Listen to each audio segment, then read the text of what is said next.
ವಿಶೇಷ ಸಂಚಿಕೆ ಸ್ವಲ್ಪ ಸೆನ್ಸಿಟಿವ್. ನಿಧಾನವಾಗಿ ಯೋಚನೆ ಮಾಡಬೇಕು. ಸಂತೋಷ ಪಡಬೇಕಾ, ಸಂಭ್ರಮಿಸಬೇಕಾ ಅಂತ. ಈಗ ನಾವು ತೀರ್ಥಯಾತ್ರೆಗೆ ಹೋದಾಗ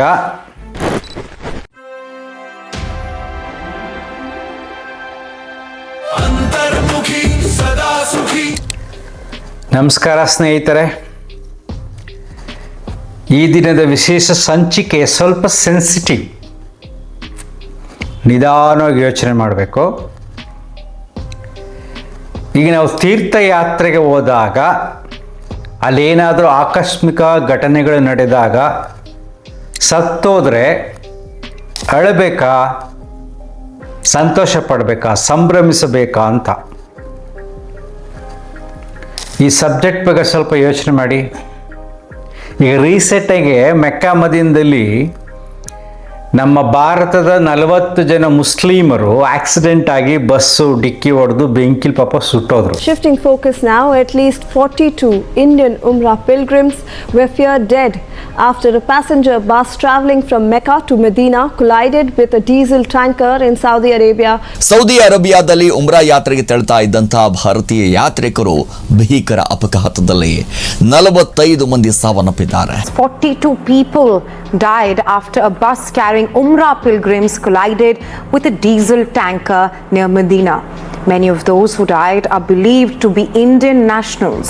ಸೌದಿ ಅರೇಬಿಯಾದಲ್ಲಿ ಭೀಕರ ಬಸ್ ದುರಂತ ಸಂಭವಿಸಿತು. ಟ್ಯಾಂಕರ್ ಡಿಕ್ಕಿಯಾಗಿ ಹೊತ್ತಿ ಉರಿದಿತ್ತು ಬಸ್ಸು. ಕನ್ನಡಿಗ ಸೇರಿದಂತೆ ಟೋಟಲಿ 45 ಮಂದಿ ಸುಟ್ಟು ಕರಕಲಾಗಿತ್ತು ಆ ಬಸ್ನಲ್ಲಿ. The bus was travelling from Mecca to Medina when it collided with a diesel tanker earlier today. The impact reportedly set the bus on fire while most passengers were asleep, giving them little to no time to escape. ಆ ಬೆಂಕಿಯಲ್ಲಿ ಸುಡುವವರನ್ನ ಕಾಪಾಡಲು ಅಲ್ಲಾ ಬಂದಿಲ್ಲ. ಅದು ಪ್ರಾಕೃತಿಕ ನಿಯಮ. Accident, ಸತ್ರು. ಕೇದಾರನಾಥ ಯಾತ್ರೆ ಹೋದಾಗ 3-4 ವರ್ಷ ಹಿಂದೆ 3,000 ಜನ ಪ್ರವಾಹದಲ್ಲಿ ಸತ್ರು. This is a tragedy that no one had anticipated, on a scale that no one could prepare for. ಆಗ ಅಲ್ಲಿ ಶಿವ ಬಂದಿಲ್ಲ. ಕುಂಭಮೇಳದಲ್ಲಿ 100 ಜನ ಸತ್ರು ಕಾಲ್ ತುಳಿತದಲ್ಲಿ. At least 30 dead, more than 60 injured. The world's largest religious congregation turned into a nightmare in the wee hours of January 29. A stampede broke out at the Mahakumbh in Uttar Pradesh's Prayagraj as hundreds of thousands converged at the holy ghats of the Sangam for a dip on the occasion of Mauni Amavasya. In a tragic incident, 10 people were dead after a stampede occurred at the Mahakumbh in Prayagraj on early Wednesday. The incident occurred as thousands of devotees broke through barriers while joining the Triveni Sangam for a holy dip on Mauni Amavasya. ಅಲ್ಲಿ ಗಂಗೆ ಬಂದಿಲ್ಲ. ಅಯ್ಯಪ್ಪ ಸ್ವಾಮಿಗೆ ಹೋಗತಕ್ಕಂಥ 100 ಭಕ್ತರು ಬೇಕಾಶನ ಆಕ್ಸಿಡೆಂಟಾಗಿ ಸಾಯ್ತಾರೆ. ಅಯ್ಯಪ್ಪ ಬಂದು ಕಾಪಾಡಿಲ್ಲ. ಅಂದರೆ ಇಲ್ಲಿ ನಾನು ದೇವರ ನಂಬಿಕೆಯ ಬಗ್ಗೆ ವಿಡಂಬನೆ ಮಾಡುತ್ತಿಲ್ಲ. ನೀವು ಯಾತ್ರೆಗೋಸ್ಕರನೇ ಜೀವಮಾನ ಪೂರ್ತಿ ಪ್ರಿಪೇರ್ ಆಗಿ ದೊಡ್ಡ ಯಾತ್ರೆ ಮಾಡಬೇಕು. ಕೇದಾರನಾಥ ಯಾತ್ರೆ ಮಾಡಬೇಕು, ಮೆಕ್ಕಾ ಮದೀನಕ್ಕೆ ಹೋಗಬೇಕು, ಇನ್ನೆಲ್ಲೋ ಹೋಗ್ಬೇಕು ಅಂತ ಹೋಗ್ಬೇಕಾದಾಗ ಭಗವಂತನ ಮೇಲೆ ಅಷ್ಟೊಂದು ಆಳವಾದ ನಂಬಿಕೆ ಇರುವಾಗ ಆ ಸ್ಥಳದಲ್ಲಿ ನೀವು ಸತ್ತಾಗ ಅದನ್ನು ಯಾಕೆ ದೇವರೇ ನಮ್ಮನ್ನು ಕರೆಸ್ಕೊಳ್ತಾ ಇದ್ದಾನೆ ಅನ್ಕೋಬಾರ್ದು? ಅಲ್ಟಿಮೇಟ್ ನಿಮ್ಮ ಥಿಂಕಿಂಗ್ ಏನು? ಭಗವಂತನ ಸೇವೆ ಮಾಡಿದಾಗ ಭಗವಂತನಿಗೋಸ್ಕರ ಜೀವನವನ್ನು ಮುಡುಪಾಗಿಟ್ಟಿರತಕ್ಕಂಥ ನಿದರ್ಶನಗಳು, ಸ್ವಾಮೀಜಿಗಳು, ಮುಲ್ಲಾಗಳು, ಜಗದ್ಗುರುಗಳು ಎಲ್ಲರೂ ಇರುವಾಗ, ಮೇಲೆ ಸ್ವರ್ಗ ನರಕದ ನಂಬಿಕೆ ಕಲ್ಪನೆ ಇರುವಾಗ, ದೇವಲೋಕಗಳು ಬೇರೆ ಬೇರೆ ಸ್ತರಗಳಲ್ಲಿ, ವಿಷ್ಣು ಲೋಕ, ಶಿವಲೋಕ, ಅಲ್ಲನ ಲೋಕ, ಜೀಸಸ್ ಲೋಕ, ಇನ್ಯಾವುದೋ ಒಂದು ಲೋಕಗಳ ಕಲ್ಪನೆ ನಿಮ್ಮ ಮನಸ್ಸಿನಲ್ಲಿ ತುಂಬಿರುವಾಗ ಜೀವಮಾನ ಪೂರ್ತಿ ಅದನ್ನೇ ಪೂಜೆ ಮಾಡಿಕೊಂಡು ಪ್ರತಿನಿತ್ಯ ನೀವು ಪಠನ ಮಾಡಿ ಬದುಕನ್ನು ನಂಬಿಕೆಯ ಮೇಲೆ ಸಾಗಿಸುವಾಗ, ಸೊ ಭಗವಂತನ ಸನ್ನಿಧಾನದಲ್ಲಿ ಸತ್ತಾಗ ನಿಮ್ಮ ಮನೆಯವರೆಲ್ಲರೂ ಸಂಭ್ರಮಿಸಬೇಕು. ಯಾಕೆ? ದೇವ್ರ ಹತ್ರ ಹೋಗಿದ್ದಾರೆ, ಮತ್ತು ಅವರು ತುಂಬ ಪುಣ್ಯಾತ್ಮರು. ಕರ್ಕೊಳ್ಳೋಕ್ಕೆ ಭಗವಂತ ಯಾವುದಾದ್ರು ಒಂದು ಕಾರಣ ಕೊಡ್ತಾನೆ. ಮೋಸ್ಟ್ಲಿ ಆಕ್ಸಿಡೆಂಟ್ ಮಾಡಿಸಿದ್ದಾನೆ. ಯಾರು ಹೋಗ್ತಿದ್ದು ಎಲ್ಲಿಗೆ? ಅವರು ದೇವ್ರ ಹತ್ರಕ್ಕೆ. ದೇವ್ರ ಹತ್ರಕ್ಕೆ ಹೋದಾಗ ಸತ್ತಾಗ ದೇಹದಿಂದ ಆತ್ಮ ಹೊರಗಡೆ ಬಂದು ಭಗವಂತನ ಸನ್ನಿಧಾನದಲ್ಲಿ ಸತ್ತಾಗ ಅದಕ್ಕೆ ಮುಕ್ತಿ ಸಿಕ್ಕಿದೆ ಅನ್ನತಕ್ಕಂಥ ಕಲ್ಪನೆ ನಿಮ್ಮಲ್ಲಿ ಇರುವಾಗ ಮನೆಯಲ್ಲಿ ಸಂಭ್ರಮಿಸ್ಬೇಕಲ್ವಾ? ಸತ್ತಾಗ ಯಾಕೆ ಅಳಬೇಕು? ಆ ಸತ್ತ ಜೀವಕ್ಕೆ ಪರಿಹಾರ ಯಾಕೆ ಬೇಕು? ಯೋಚನೆ ಮಾಡಿ. ಅಂದರೆ ನಮ್ಮ ಮನಸ್ಸಿನಲ್ಲಿ ಯಾವ ರೀತಿಯಾದ ದ್ವಂದ್ವಗಳು, ಗೊಂದಲಗಳು, ನಂಬಿಕೆಯಲ್ಲಿ ತುಂಬಿಕೊಂಡು ತುಂಬ ಸಮಸ್ಯೆಗಳನ್ನು ಉಂಟು ಮಾಡ್ತಾ ಇದೆ. ಈ ಮನಸ್ಸಿನ ಆಟದಲ್ಲಿ ಏನು ನಡೀತಾ ಇದೆ ಯೋಚನೆ ಮಾಡಿ. ನಿಮ್ಮ ಮನಸ್ಸುಗಳನ್ನು ನೀವು ನಂಬಿರುವುದು ಸತ್ಯವೇ ಆದರೆ ನೀವು ಸಂಭ್ರಮಿಸಬೇಕು. ಯಾವುದನ್ನು? ದೇವರ ಸನ್ನಿಧಾನದಲ್ಲಿ ದೇವರ ನೋಡಕ್ಕೆ ಹೋಗುವವರನ್ನು, ಯಾತ್ರೆಗಳಿಗೆ ಹೋಗುವವರು ಸತ್ತಾಗ ನೀವು ಸಂಭ್ರಮಿಸಬೇಕು. ನಿಜವಾಗಿ ಭಗವಂತನನ್ನು ನೀವು ನಂಬಿದ್ದರೆ. ನೀವು ದುಃಖ ಪಡ್ತಾ ಇದ್ದೀರಿ ಅಂದರೆ ದೇವರನ್ನು ನಂಬಿಲ್ಲ ನೀವು. ಈಗ ನಿಮ್ಮ ಮನಸ್ಸಿನಲ್ಲಿ ಈ ಥರವಾದ ಒಂದು ಚಿಂತನೆ ಮಾಡಿ, ಹೌದಲ್ವಾ? ನಾನು ದೇವ್ರು ನಂಬಿದ್ರೆ ನಾನು ಯಾಕೆ ಕಷ್ಟಪಡಲಿ? ಅವರು ಡೈರೆಕ್ಟಾಗಿ ಸ್ವರ್ಗಕ್ಕೆ ಹೋಗಿದ್ದಾರೆ ಅಂದ್ಬಿಟ್ಟು ನೀನೋಗಿ ಬಿದ್ದು ಸಾಯೋದಲ್ಲ, ಆತ್ಮಹತ್ಯೆ ಆಗುತ್ತೆ. ಆಕಸ್ಮಿಕವಾಗಿ ಒಂದು ಕಾರ್ ಆಕ್ಸಿಡೆಂಟ್ ಆಗುತ್ತೆ, ಒಂದು ಬಸ್ ಆಕ್ಸಿಡೆಂಟ್ ಆಗುತ್ತೆ. ಅದ್ಯಾರೋ ಪರ್ಪಸ್ಸಾಗಿ ಮಾಡಿರ್ತಾರಾ? ಇಲ್ಲ, ಹೇಗೋ ಆಗೋಗ್ಬಿಟ್ಟಿರುತ್ತೆ. ಕಾಲು ತುಳಿತ ಪರ್ಪಸ್ಸಾಗಿ ಆಗಿರುತ್ತಾ? ಹೇಗೋ ಆಗಿರುತ್ತೆ. ಪ್ರವಾಹ ಪರ್ಪಸ್ಸಾಗಿ ಬಂದಿರುತ್ತಾ? ಹೇಗೋ ಆಗಿರುತ್ತೆ. ಅಂದರೆ ಇದೆಲ್ಲ ಭಗವಂತನ ಲೀಲೆಗಳು ಅಂತ ಯಾಕೆ ನೀವು ನಂಬಲ್ಲ? ಇಲ್ಲಿ ಗೊತ್ತಾಗುತ್ತೆ ನಿಮ್ಮ ಮನಸ್ಸಿರತಕ್ಕಂಥ ನಂಬಿಕೆಗಳಲ್ಲಿ ಎಷ್ಟು ಸುಳ್ಳಿದೆ. ಹೊರಗಡೆ ಒಂದು ರೀತಿ ಅವ್ರು ಹೇಳೋದನ್ನ ಇವ್ರು ಹೇಳೋದನ್ನ ಕೇಳಿಕೊಂಡು ಮನಸ್ಸು ರಿಯಾಕ್ಟ್ ಮಾಡ್ತಾ ಇದೆ.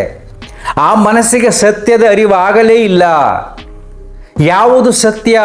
ಭಗವಂತ ಸತ್ಯ ಅನ್ನತಕ್ಕಂಥ ಅರಿವು ನಿಮಗಾಗಿದ್ದರೆ ನೀವು ಸಾವನ್ನ ಸಂಭ್ರಮ ಮಾಡ್ತಾ ಇದ್ದೀರಿ ನೀವು, ಅಲ್ವಾ? ಯಾಕೆ ಈಗ ಸಾವನ್ನು ಸಂಭ್ರಮಿಸ್ತಾ ಇಲ್ಲ ಅಂದರೆ ಇನ್ನೂ ಅರಿವಾಗಿಲ್ಲ. ಇದನ್ನು ಅಜ್ಞಾನ ಅಂತ ಕರಿತೀವಿ. ಕೇವಲ ಬೇರೆ ಬೇರೆ ಯಾರ್ಯಾರು ಹೇಳ್ತಾರೋ ನಂಬ್ಕೊಂಡು ಅಲ್ಲೋದ್ರೂ ಒಳ್ಳೇದಾಗ್ಬಿಡುತ್ತೆ, ಇಲ್ಲೋದ್ರೂ ಒಳ್ಳೇದಾಗ್ಬಿಡುತ್ತೆ, ಇಲ್ಲೋದ್ರೂ ಮುಕ್ತಿ ಸಿಗ್ಬಿಡುತ್ತೆ ಅನ್ನತಕ್ಕಂಥ ಭ್ರಮಾ ಲೋಕದಲ್ಲಿ ನೀವು ವಿಹರಿಸುತ್ತಿದ್ದೀರಾ. ಯಾರೋ ಒಬ್ಬರು ಗುರುಗಳು ಹೇಳಿರ್ತಾರೆ, ಯಾರೋ ಒಬ್ಬರು ಪಾದ್ರಿ ಹೇಳಿರ್ತಾರೆ, ಇನ್ನೊಬ್ರು ಯಾರೋ ಮುಲ್ಲಾ ಹೇಳಿರ್ತಾರೆ, ಹಿಂಗಾಗತ್ತೆ ಕೇಳ್ತೀರಿ. ಓಕೆ, ಹಿಂಗೆ ಒಳ್ಳೇದಾಗತ್ತೆ ಅಂತ ಹೋಗ್ತಾ ಇದ್ದೀರಿ. ಇನ್ನು ಒಳ ಮನಸ್ಸಿಗೆ ಸತ್ಯದ ಅರಿವಾಗಿಲ್ಲ. ಸತ್ಯದ ಅರಿವಾಗಿದ್ದರೆ ಅಲ್ಲಿ ಬಂದು ಸಾವು ಬಂದಾಗ ಸನ್ನಿಧಾನದಲ್ಲಿ, ಭಗವಂತನ ಸನ್ನಿಧಾನದಲ್ಲಿ ಬಂದಾಗ ನೀವು ಖುಷಿ ಪಡ್ತಾ ಇದ್ರಿ. ಅಬ್ಬಾ, ನೀನೇ ನನ್ನ ಕರ್ಸ್ಕೊತಾ ಇದೆಯಾ, ನಮಗೆ ಮುಕ್ತಿ ಸಿಗ್ತದೆ ಅಂತಿದ್ರಿ.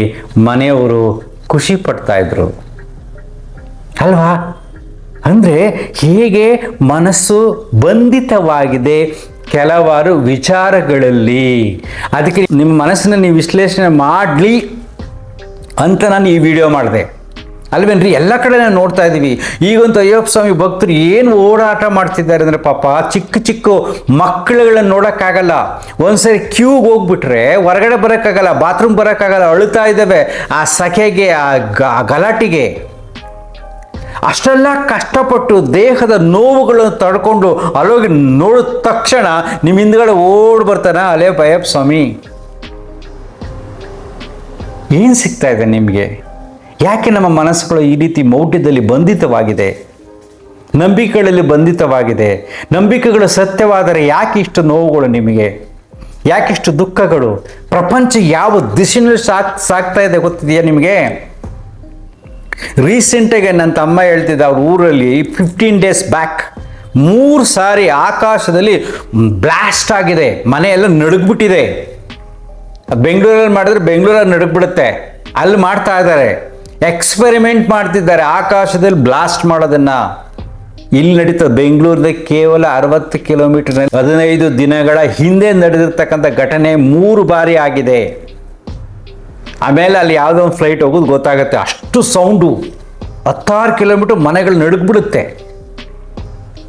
ಅಂದರೆ ಅವ್ರು ಯಾಕೆ ಆ ಥರ ಕಂಡುಹಿಡಿತಾ ಇದ್ದಾರೆ? ಮನುಷ್ಯನನ್ನು ಸಾಯಿಸೋಕ್ಕೆ. ನೀನು ನನ್ನ ಸಹವಾಸಕ್ಕೆ ಬಂದರೆ ನಾನು ಇಷ್ಟು ಜನ ಸಾಯಿಸ್ತೀನಿ. Nuclear bombs, sophisticated weapons, missiles ಇವೆಲ್ಲ ಯಾಕೆ ಬರ್ತಾ ಇದೆ? ದೇವರೇ ನಮ್ಮನ್ನು ಕಾಪಾಡ್ತಾನೆ ಅಂತ ಇದ್ದಿದ್ರೆ ಇವೆಲ್ಲ ಕಂಡುಹಿಡಬೇಕಾಗಿತ್ತಾ? ಇವೆಲ್ಲ ವಾಸ್ತವ ಸತ್ಯಗಳು. ಮನಸ್ಸು ಮೂರ್ಖವಾಗಿ ಎಷ್ಟೋ ಮನಸ್ಸುಗಳು ಭಯೋತ್ಪಾದನೆ ಹೇಗೆ ಮಾಡ್ತಿದ್ದಾರೆ ನೋಡಿ. ದೇವರು ಹೇಳಿದನ ನೀನು ಕೆಳಗಡೆ ಸಾಯಿಸ್ಬಿಟ್ಟು ಬಾ, ಮೇಲ್ಗಡೆ ನಿನ್ಗೆ ಸುಖ ಕೊಡ್ತೀನಿ ಅಂತ. ಆ ಥರ ಸಾಯಿಸ್ಬಿಟ್ಟು ಬಾ ಅಂತ ಹೇಳಿದ್ರೆ ಅವನು ದೇವ್ರು ಯಾಕೆ ಇಲ್ಲಿ ಜನಗಳನ್ನ ಸೃಷ್ಟಿ ಮಾಡ್ತಿದ್ದ? ಅವನು ದೇವರೇ ತಾನೇ, ಅಲ್ಲನೂ ದೇವರೇ ತಾನೇ. ಎಲ್ಲರೂ ಅಲ್ಲನ್ನು ಮಕ್ಕಳೇ ಆದಾಗ ಭೂಮಿ ಮೇಲೆ ಸಪ್ರೇಟ್ ಆಗಿದ್ದಾರೆ. ಇಷ್ಟು ಜನ ಮಕ್ಕಳು ನನ್ನ ಮಕ್ಕಳು, ಇವ್ರು ನನ್ನ ಮಕ್ಕಳಲ್ಲ ಅಂತ ದೇವರು ಹೇಳಿದಾನ? ಎಲ್ಲವೂ ಅವನ ಸೃಷ್ಟಿಯಾದ ಮೇಲೆ, ಎಲ್ಲರೂ ಅವನೇ ಮಕ್ಕಳಾದ ಮೇಲೆ ನಿನ್ನ ಭಾವನೆಗಳಲ್ಲಿ ವ್ಯತ್ಯಾಸ ಆಗಿ, ನಂಬಿಕೆಗಳಲ್ಲಿ ವ್ಯತ್ಯಾಸ ಆಗಿ, ಈ ರೀತಿಯಾದ ಆಕ್ರಮಣ, ಭಯೋತ್ಪಾದನೆ, ಸಾವು ನೋವುಗಳು ಯಾಕೆ ಬೇಕು? ಯೇಸುನೇ ಅಲ್ಟಿಮೇಟ್ ಶ್ರೇಷ್ಠ ಆದರೆ ಅಂಥ ವೆಪನ್ಸ್ಗಳು ಯಾಕೆ ಬೇಕು ಜನನ ಸಾಯಿಸೋಕ್ಕೆ? ಎಲ್ಲ ಅವನ ಮಕ್ಕಳಾದಾಗ ಪಾಕಿಸ್ತಾನದಲ್ಲಿ ನ್ಯೂಕ್ಲಿಯರ್ ಬಾಂಬ್ಸ್ ಹಾಕಬೇಕು, ಇಂಡಿಯಾದಲ್ಲಿ ಹೊಸ ಹೊಸ ವೆಪನ್ಸ್ ಹಾಕಬೇಕು ಅಂದರೆ ಎಷ್ಟೊಂದು ಮನಸ್ಸುಗಳು ಯಾವ ರೀತಿಯಾಗಿ ವರ್ತನೆಗಳು ಮಾಡ್ತಾ ಇದೆ. ಹುಚ್ಚು ಮನಸ್ಸಿನ 10 ಮುಖಗಳು ಅಂತ ಕರಿತೀವಲ್ವಾ, ಮನಸ್ಸು ಹುಚ್ಚೆತ್ತು ಕುಣಿತಾ ಇದೆ ಯಾರ್ಯಾರನೋ ಕೇಳಿಕೊಂಡು. ನಾನು ಅದಕ್ಕೆ ಹೇಳೋದು, ಎಲ್ಲ ಕಡೆ ದೇವರು ಇದ್ದಾನೆ ಅಂದರೆ ನಿನ್ನ ಅರಿವಿಗೆ ಬರತಕ್ಕಂಥ ಶಕ್ತಿಯೇ ದೇವರು. ಈ ಗಾಳಿಯೇ ದೇವರು, ಈ ನೀರೇ ದೇವರು, ಈ ಭೂಮಿಯೇ ದೇವರು, ಈ ಬೆಳಕೇ ದೇವರು, ಈ ಆಕಾಶ ತತ್ವವೇ ದೇವರು. ಅದನ್ನು ಅನುಭವಿಸ್ತಾ ಇದೆಯಾ? ಅನುಭವಿಸ್ಕೊಂಡು ಈ ಜೀವನ ಇರೋವರೆಗೂ ನೆಮ್ಮದಿಗೆ ಇದ್ದುಕೊಂಡು ಕಾಪಾಡಿಕೊಂಡು ಹೋಗು ಅಷ್ಟೇ ಹೊರತು ಬೇರೆಲ್ಲ ನಂಬಿಕೆಗಳಿಗೆ, ಮೌಢ್ಯಗಳಿಗೆ ಮನಸ್ಸನ್ನು ದಾಸ ಮಾಡಿ ತತ್ವದ ಚಿಂತನೆ ಇಲ್ಲದೆ, ಸತ್ಯದ ಅರಿವಿಲ್ಲದೆ ನಲುಗಬೇಡಿ ಅನ್ನತಕ್ಕಂಥ ಚಿಂತನೆ ಅಷ್ಟೇ ನಂದು. ಅಂತರ್ಮುಖಿ ಸದಾ ಸುಖಿ. Thank you.